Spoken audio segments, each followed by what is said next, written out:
One interesting story I read in the book is about President Kennedy visiting the first space launch in NASA. When President Kennedy asked a NASA employee about his job, about what he's doing at NASA, he said, "I'm putting a man on the moon." Later, President Kennedy found out the person he talked to was not an astronaut. He was a janitor. By no means am I saying we should look down on janitors, but the moral of the story should be, can you find a bigger purpose for what you do?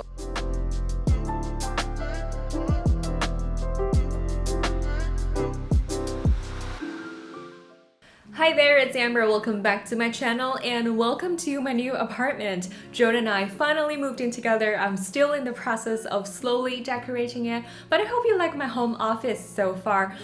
Today, I want to share with you my thoughts after reading this book, Rethinking Success, 8 Essential Practices for Finding Meaning in Work and Life.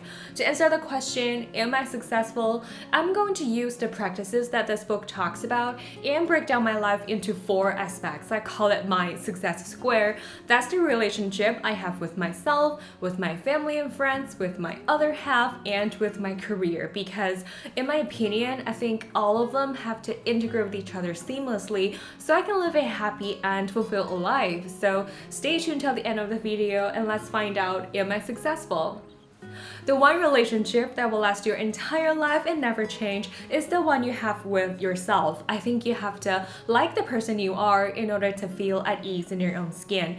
So I think it's very important to always want to stay honest with yourself. We could do it by reflecting on our days, learning from life as we grow, or even planning for the future. One question I often ask myself is, am I happy with the life I have right now? And is there anything else I could do to make it even better? When you know the answer to the question, you are already having a deep conversation with yourself. And you are the only person on the planet who knows the most honest and truthful answers. Years and years ago, I read an interview online where the interviewee was asked how she kept a work-life balance. I don't exactly remember who it was. I think it was the former CEO of Yahoo, Marissa Mayer, but what she said has stuck with me ever since. She said, if there is one thing in your life that you cannot live without, make sure you set time aside each week to attend to it. I immediately thought of my family and friends. So ever since I moved out when I was 22, every weekend I make sure I go back home to have dinner with my parents and my sister. Every other week I give my granny a call to make sure she's doing okay, and every once in a while I catch up with my close friends. I think it's a good habit I've kept all those years. It resonates with the practice to maintain close and genuine relationships that this book talks about in chapter 3, because relationships take time and effort to grow and stay strong. They don't stay perfect by themselves without us taking good care of them. And sometimes when life is hard, it's the support network that can catch us when we fall. Now let's talk about the relationship I have with my other half. Joan and I have been together for almost 9 years now. I'm even impressed that we've made it together so far. I think what makes our relationship work is not merely because we are attracted to each other, of course we are, but because we have respect and gratitude for each other. And speaking of gratitude, this book suggests keeping a gratitude journal is a good idea.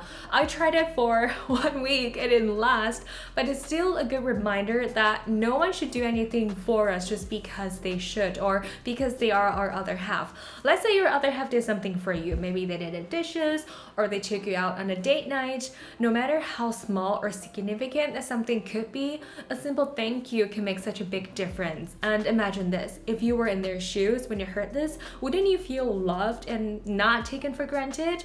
I think this can really help strengthen your relationship. And this is something I remind myself to do very often, and I'm sure Joe appreciates it.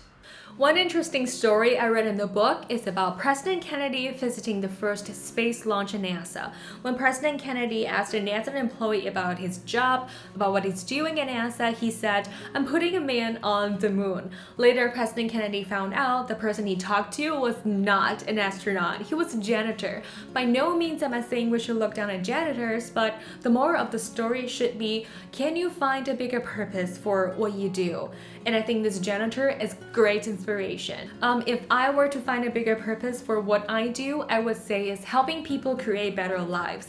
I do sales and marketing at an ad agency, so basically what I do every day is coming up with marketing strategies, and I've been doing this for several years now, and I realized a lot of the accounts we work with, especially those with less experience, really rely heavily on our professional opinions. So even though it could be stressful and exhausting most of the time, but if our strategy works, it can really help the account and their customers or even their families live a better life, and I think it's very rewarding.